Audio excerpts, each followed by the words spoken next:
Une UMT, pour vous sachiez ce que c'est, donc l'IFV on a plusieurs, c'est des liens qu'on fait avec la recherche fondamentale de façon à faciliter le transfert de ce qui se fait dans la recherche fondamentale vers l'appliqué. Donc dans mon cas, je suis basé à Montpellier, donc à Supagro, Montpellier Supagro, dans une équipe INRA qui est celle qui s'occupe du domaine de Vassal. Je ne sais pas si ça vous parle, donc le domaine de Vassal, c'est le plus grand centre de ressources génétiques au monde sur la vigne.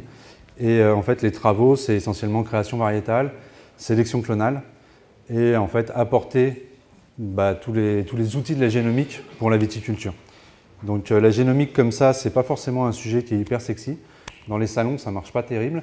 Par contre, si on arrive à raccrocher ça dans un ensemble un peu plus grand, qui est l'innovation variétale, et vous montrer que c'est une brique essentielle actuellement de l'innovation variétale, j'espère que c'est ce que je vais réussir à transmettre aujourd'hui.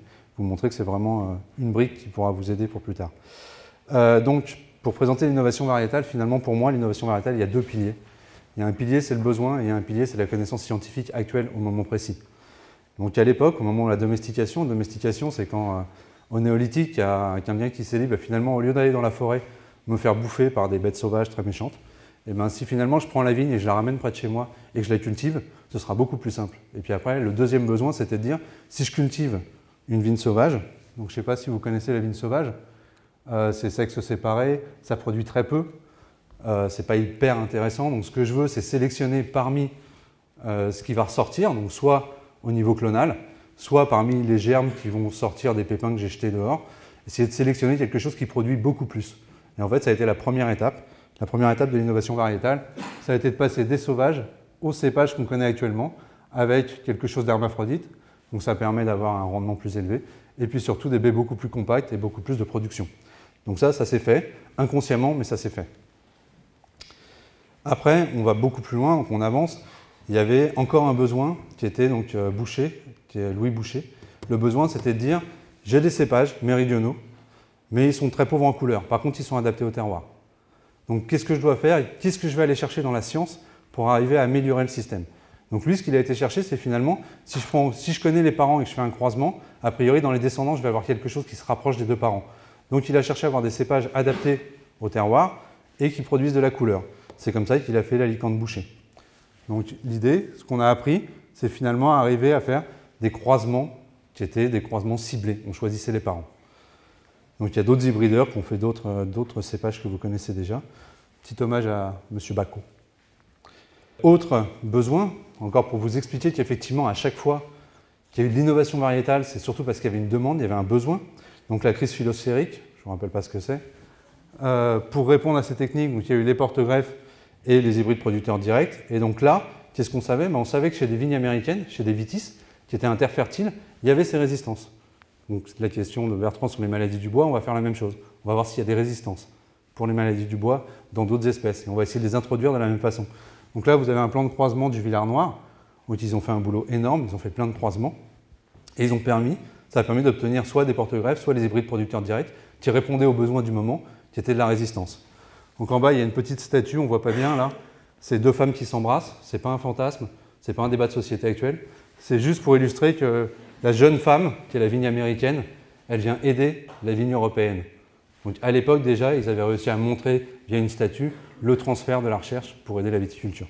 Donc maintenant, les enjeux actuels, les besoins qu'on a maintenant, c'est quoi? C'est Ecophyto. Donc je pense que vous savez tous ce que c'est, avec deux cibles prioritaires qui sont mildiou et idiome, qui sont finalement les deux maladies cryptogamiques les plus consommatrices de produits phyto. Donc il faut arriver à réduire ça. Autre enjeu, donc ça c'est une étude qui vient de sortir, elle est sortie le 8 avril 2013, où effectivement les climats, le réchauffement climatique pose un problème pour la viticulture. Donc ça c'est ce qui a fait le buzz, ça c'est dans Le Monde. L'étude de base elle est sortie dans PNAS, donc c'est le journal scientifique de l'Académie des sciences américaine.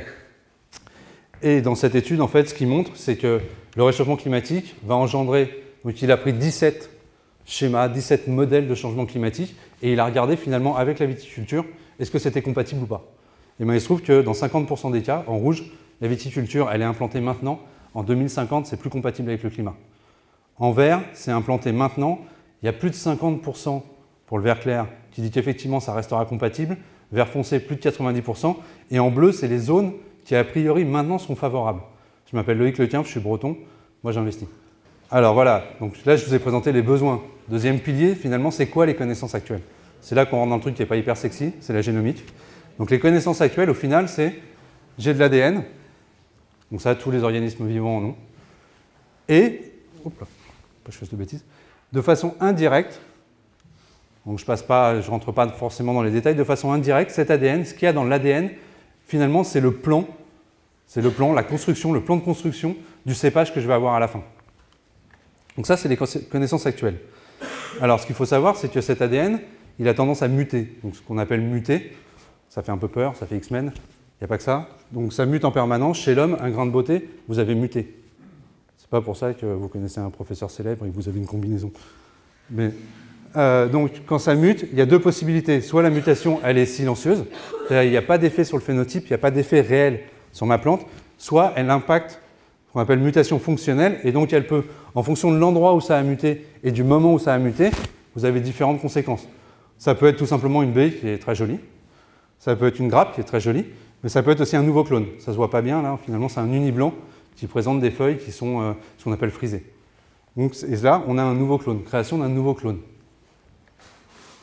Donc, je reprends, les connaissances actuelles, c'est il y a de l'ADN, il y a différentes formes d'ADN parce qu'il y a des mutations, et ces différentes formes ont des impacts indirects mais visibles sur les cépages.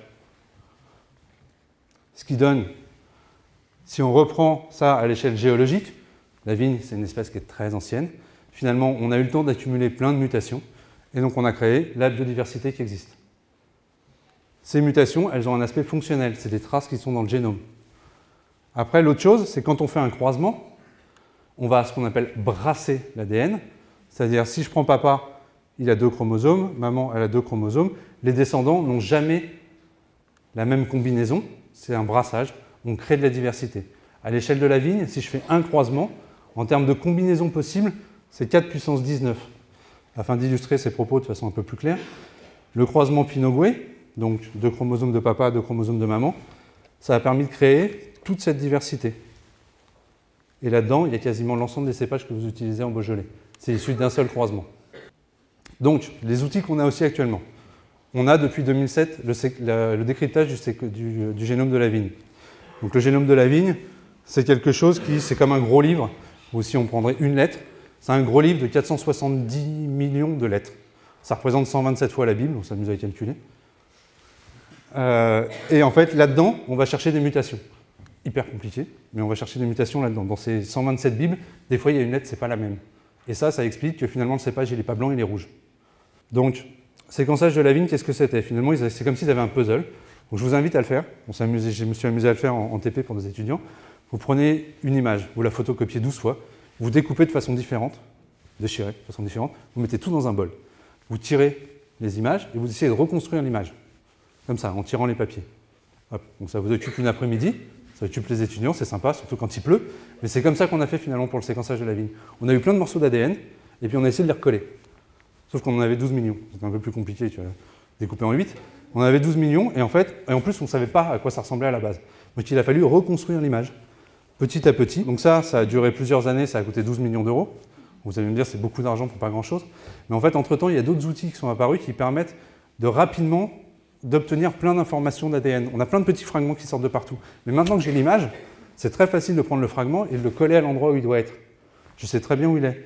Donc, comme ça, je peux très rapidement, hop, je prends un autre cépage, de la diversité, j'utilise cette technique, et ça, en quelques semaines et avec 5 000 €, j'ai l'image du cépage. Donc, si je prends le Gamay, je fais ça et je vois les différences avec le Pinot.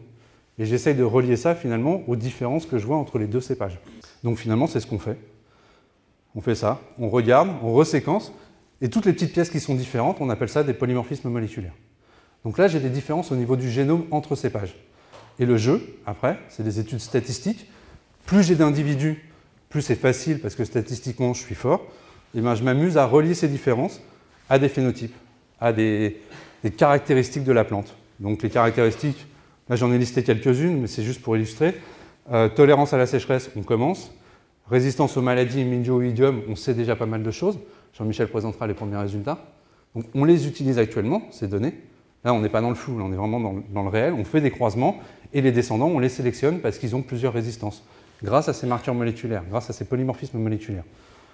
Port droit, on travaille dessus. Qualité de la baie, on a aussi des données. Là, c'est juste parce que le terme qualité de la baie, ça ne veut pas dire grand-chose et ce n'est pas la même chose dans la tête des gens. C'est un peu plus dur à illustrer. Mais on a aussi des marqueurs pour la couleur, pour la quantité d'anthocyanine, la quantité de tanin, etc. Avant, ils faisaient des croisements. Il n'y a pas si longtemps que ça, on faisait des croisements, on avait plein de descendants. Et puis là-dedans, on les mettait au champ, on passait, on regardait, et puis super, là-dedans, il y avait la bête rare, le truc qui nous intéressait. Hop. Maintenant, ce qu'on fait, c'est qu'on choisit les parents en fonction des petits polymorphismes moléculaires. Voilà, je sais que lui, il a rouge et vert, lui, il a jaune et bleu, et moi, ce qui m'intéresse dans le cahier des charges, c'est d'avoir cette construction-là. Et ben, je le fais uniquement avec des marqueurs moléculaires, et je travaille sur des plantules. Donc, je travaille en serre sur des plantules qui ont quelques feuilles, et là, je réduis le nombre d'individus très rapidement à mettre au champ. Donc, gain de temps, gain d'argent. Donc ça, c'est pour l'aspect croisement. Pour l'aspect prospection, donc pour l'aspect clonal, sélection clonale, il y a des conservatoires, il y a des prospections qui sont faites, donc Jean-Michel en reparlera aussi. Il y a des prospections qui sont faites, il y a des conservatoires qui sont mis en place. Et donc ça, c'est un projet qu'on a déposé donc, en collaboration avec la SICAREX, avec l'INRA du Val-de-Loire, avec nous à Montpellier, pour essayer de faire la même chose sur les clones. C'est un tout petit peu plus compliqué sur les clones, mais bon, je n'entrerai pas dans les détails. Donc voilà, on est en train de travailler dessus, c'est un projet qui s'appelle SEC. Et donc je trouve ça assez génial là. Vous avez mis Beaujolais et Terre d'innovation, parce que les trois approches, finalement, elles sont faites en Beaujolais. C'est des approches hyper innovantes, et Jean-Michel va les présenter. Les trois choses ont été faites. Je finis juste avec un truc. Le bonhomme qui est là, c'est le père de tous les sélectionneurs vignes, Alain Bouquier. En fait, quand on est sélectionneur vigne, moi, je passe ma vie dans un labo, je vois des tubes, je vois de l'ADN, je suis rarement sur le terrain, malheureusement. Et en fait, je peux aller dans tous les sens. On me dit, fais un cépage, je fais un truc. Un espèce de flou artistique, c'est très joli. Pour arriver à la bête rare, vraiment ce qui vous plaira, ce que vous pourrez mettre chez vous, il y a une notion qui est hyper importante, c'est la définition des idéotypes. C'est-à-dire si on ne travaille pas avec les viticulteurs, avec les économistes pour évaluer les parts de marché, avec les généticiens, tous ensemble pour définir vraiment le cépage en se projetant en 2050, on n'arrivera pas à faire quelque chose d'intéressant et finalement on courra toujours après la solution. Donc il y a vraiment en ce moment ce qui se met en place. C'est vraiment tous ces aspects, on essaie de travailler tous ensemble. Donc moi je travaille avec Jean-Marc Touzard, qui est un économiste assez connu à Montpellier. On travaille avec différents bassins pour essayer de mettre en place ça, pour arriver à faire ce qu'on appelle des prospectives. Donc en 2050, finalement, vous avez besoin de quoi au champ? Et qu'est-ce que chacun peut apporter? Est-ce que finalement c'est du marketing? Le gamay, il est très bien. Est-ce que c'est du marketing qu'il faut appuyer sur le marketing? Ou est-ce qu'il faut créer un nouveau cépage parce que ça vous permettra de rebondir? Est-ce qu'il faut développer un marché de niche? Est-ce qu'il faut partir sur autre chose? Donc voilà, ça c'est hyper important parce que finalement seul, même avec plein d'outils hyper performants, on n'arrive pas à faire grand-chose. Donc pour illustrer la première partie, donc création variétale, donc il y a un partenariat entre la SICAREX Beaujolais et l'INRA de Colmar qui date déjà de quelques années puisque c'est une demande de la profession beaujolaise dans les années 70. À l'époque, c'était de recroiser le gamay et le pinot pour essayer de faire un nouveau cépage. Donc la castration, les plants sous serre, la plantation en 2001 à SICAREX, les récoltes et enfin la dégustation, puisque le but final c'est quand même de produire du vin. Donc demande de la profession beaujolaise dans les années 70, essentiellement de croiser gamay-pinot. Donc les premiers croisements qui ont été faits de 72 à 80 n'ont pas donné de résultats concluants. Maintenant on sait pourquoi. Loïc vous a présenté le schéma tout à l'heure de Pinot-Gouet, et on a vu que le gamay était un enfant du pinot. Donc ça consistait à croiser le père avec le fils. Donc là, on n'était pas bon. Donc une deuxième série de croisements, bon à l'époque on ne le savait pas, une deuxième série de croisements a été faite dans les années 80, où là on a élargi les géniteurs à d'autres cépages, notamment des cépages allemands, des cépages bordelais tels Cabernet, et puis d'autres cépages portugais bleus, auxerrois. Donc là, à ce stade-là, donc sous serre que je vous ai montré tout à l'heure, on avait près de 2000 génotypes différents. Après ce stade 1, donc sélection sous serre. Donc sous serre, on trie ceux qui sont fertiles, ceux qui ne sont pas fertiles, ceux qui sont blancs, roses, rouges. Là, c'était une étude uniquement sur cépages rouges, donc ont été gardés que les génotypes rouges. Il y en a 338 qui ont été retenus et implantés donc, sur le vignoble de l'INRA de Colmar au stade 2. Donc là, on les implante sur 4 pieds, 4-5 pieds. Et on étudie d'un point de vue viticole tous ces génotypes, y compris jusqu'à la vinification, puisque pendant 7-8 ans, à l'INRA de Colmar, on a fait de la micro-vinification dans des bocaux de 2 litres et demi. Ce qui nous a permis, au bout de 7-8 ans, de trier les plus intéressants et d'implanter donc en 2001 18 variétés. Donc vous voyez 2418 variétés dans le dispositif qu'on appelle VATE, donc pour étudier valeurs agronomiques, technologiques et environnementales, ou stade 3 aussi qu'on appelle. Donc là on les implante sur 90 à 100 pieds et on va leur faire donc l'évaluation pendant au minimum 5 ans. Actuellement on est à 8 ans de résultats, donc de 2004 à 2011. Et donc on a proposé à l'inscription 4 variétés en 2012. On n'a pas pu aller au bout puisque la parcelle a malheureusement subi quelques dégâts de gel, suivi de grêle en 2012. Donc la commission qui devait venir statuer sur l'inscription n'a pas pu venir en 2012, elle viendra en 2013, en espérant qu'on ait une année plus clémente. Donc je vais vous présenter rapidement donc, les 4 variétés. Donc je vous rappelle les objectifs de la sélection qui avaient été définis en 1970. Donc on voit que là, on a quand même un laps de temps qui n'est pas négligeable. Donc à l'époque, c'était l'augmentation du potentiel de maturation. Hein. Dans les années 70, le gamay ne mûrissait pas de façon optimum tous les ans.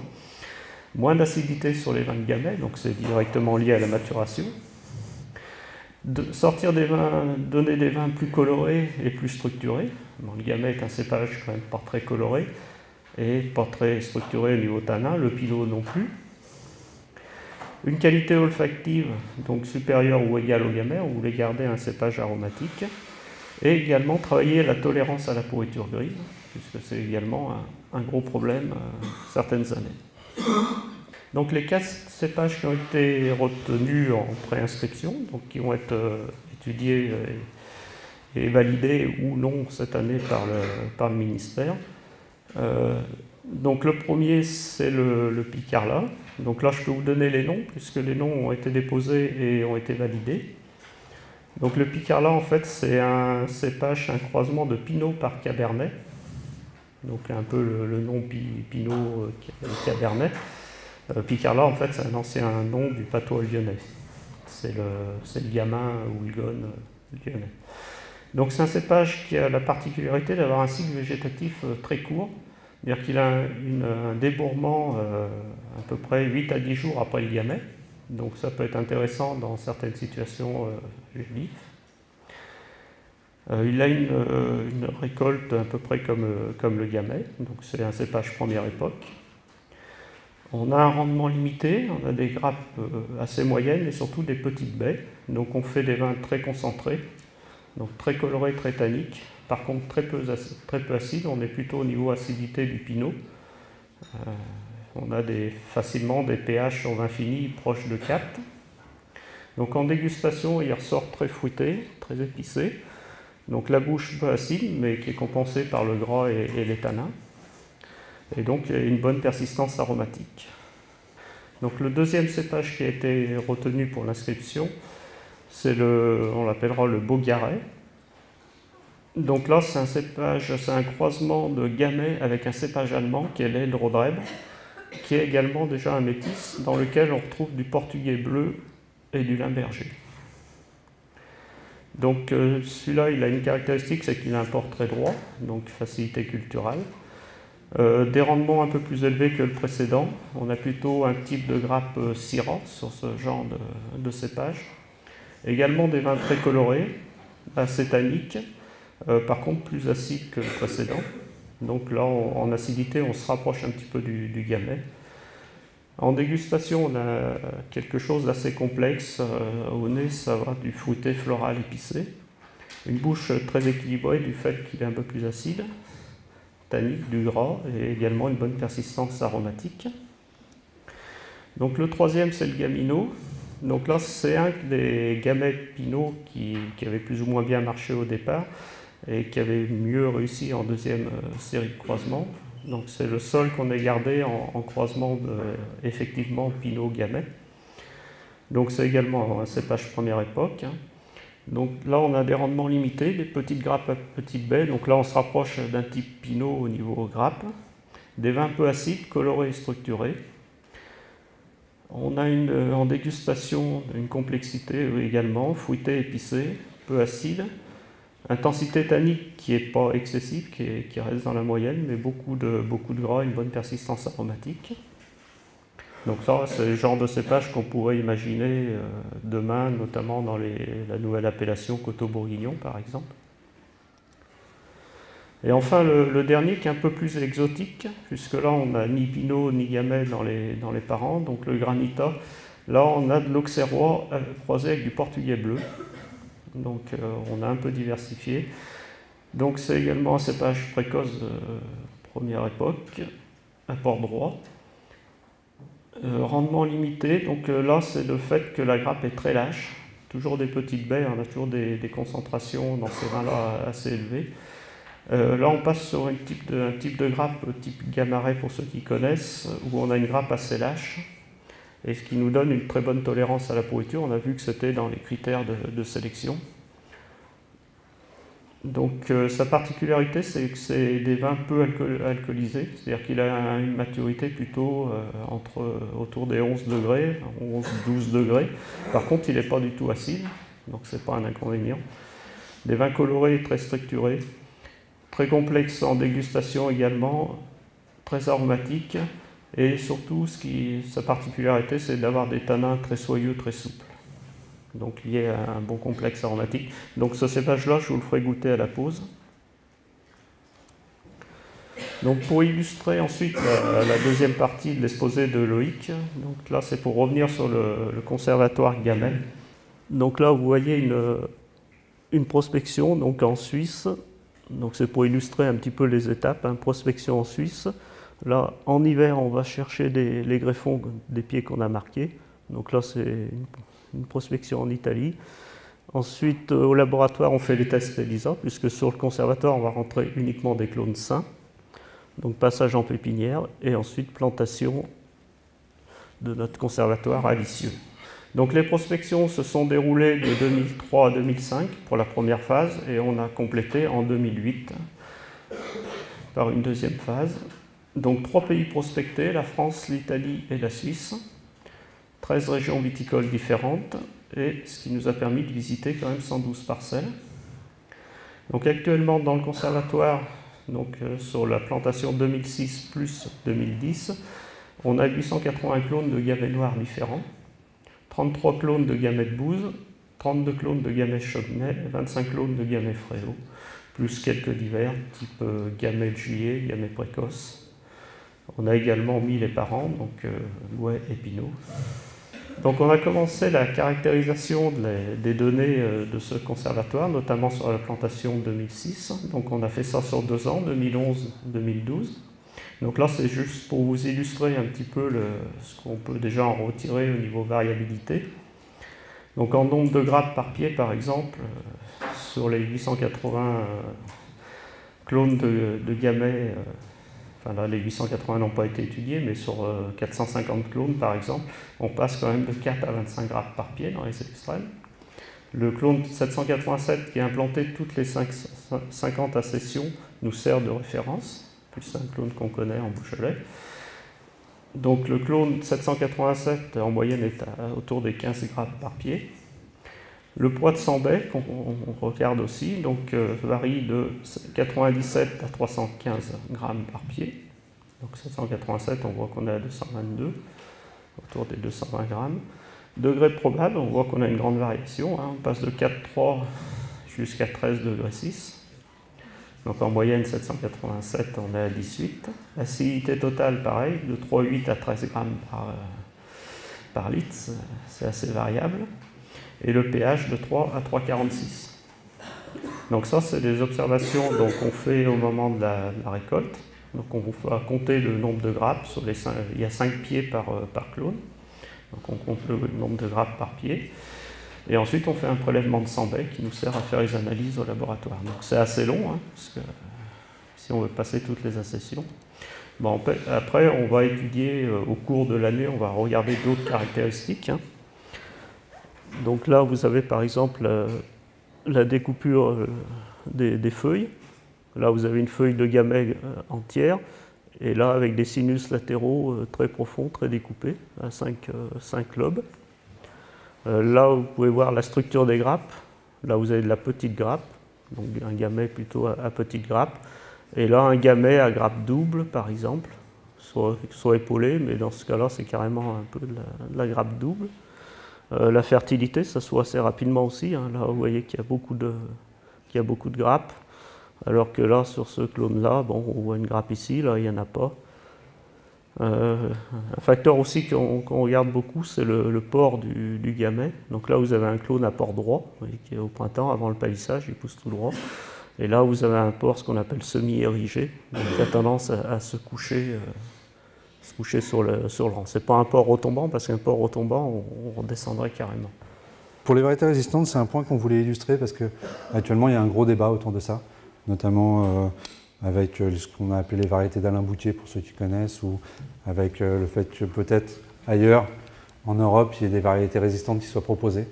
Et donc en fait, c'est un point pour illustrer un peu ce qu'on appelle une variété résistante, et surtout ce qu'on appelle la résistance durable, qui est ce qu'on aimerait avoir sur la vigne, parce qu'un vignoble, c'est pas planté pour 10 ans. Et donc l'idée, c'est, si vous plantez des vignes, de pouvoir les pousser jusqu'au bout. Donc la résistance, en fait, elle se fait, en vert, là, c'est ce qu'on appelle le gène de résistance, donc c'est chez la plante. Et en orange, ce qu'on appelle le gène d'avirulence, c'est le pathogène. Donc en fait, l'interaction qu'il faut imaginer, c'est qu'il y a une petite main, qui est le gène de résistance, qui se promène comme ça autour de la cellule, autour de la feuille, et puis dès qu'il chope le gène d'avirulence, il dit attention, on a attaqué, on ferme tout à double tour, les systèmes de défense sont mis en place, le pathogène ne peut pas se développer. Donc très bien, c'est nickel, sauf que, je vous ai expliqué, il y a des mutations, c'est la vie, ça avance.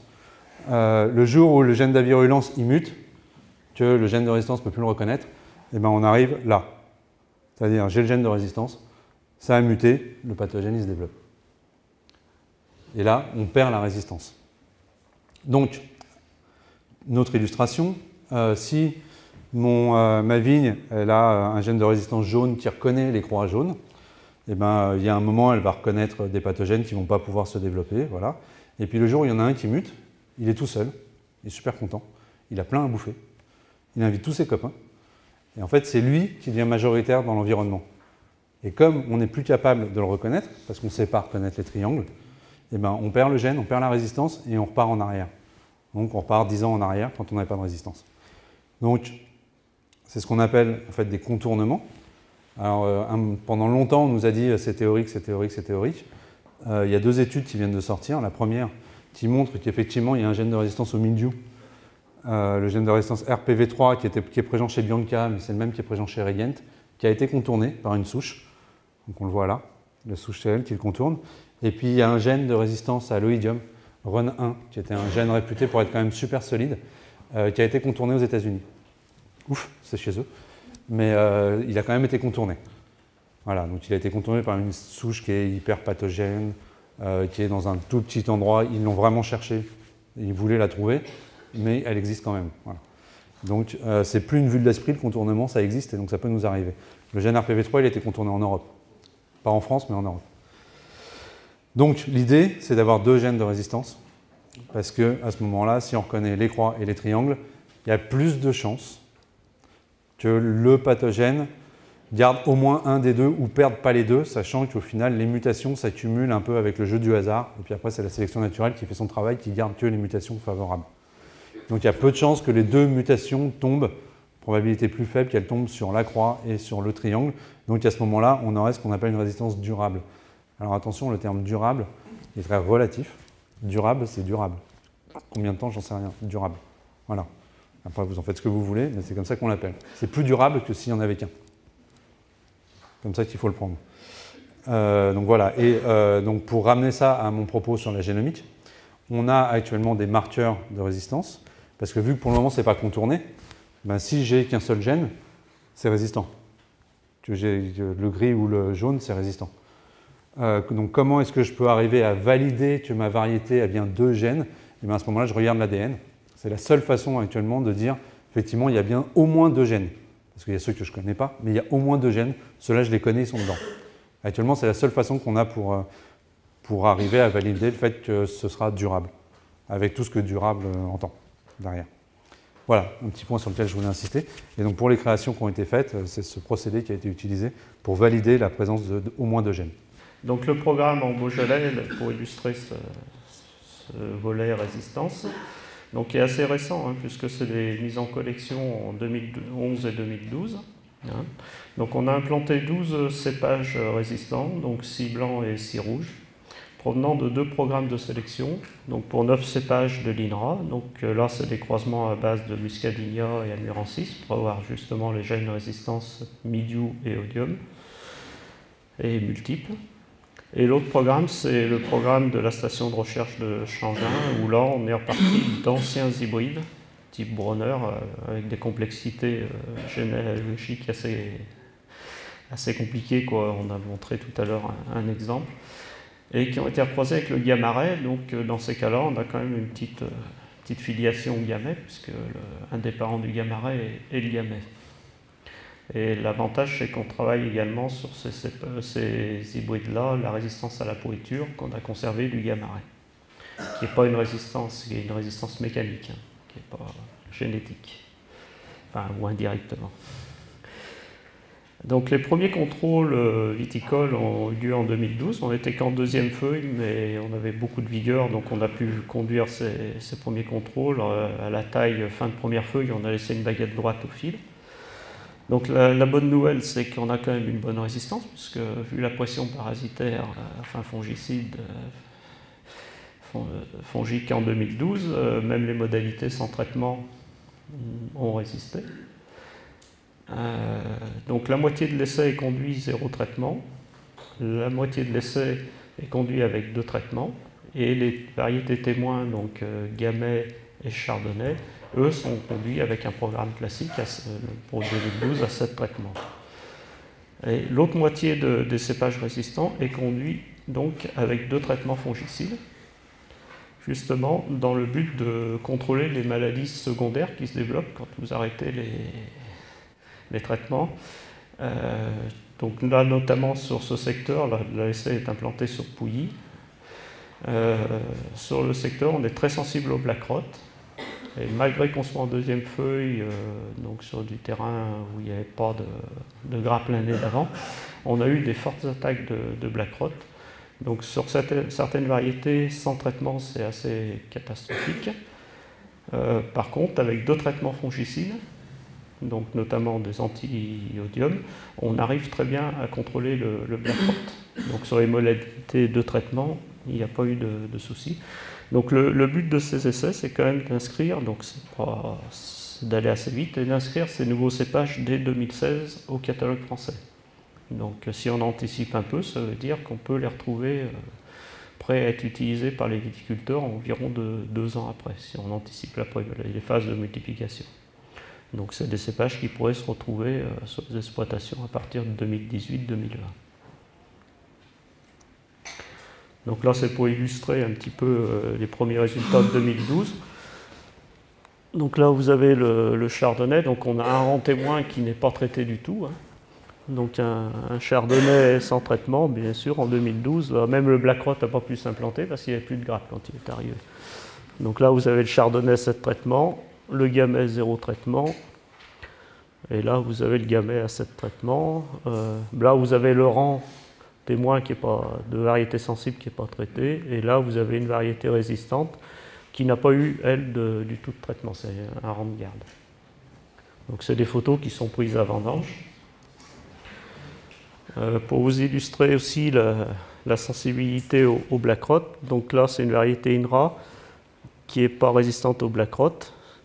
Donc, vous voyez, il y a des grappes qui étaient complètement sèches à vendange. Avec 2 traitements, on a réussi à bien maîtriser. On n'avait pas de black rot sur grappe. On en a eu un petit peu sur feuille.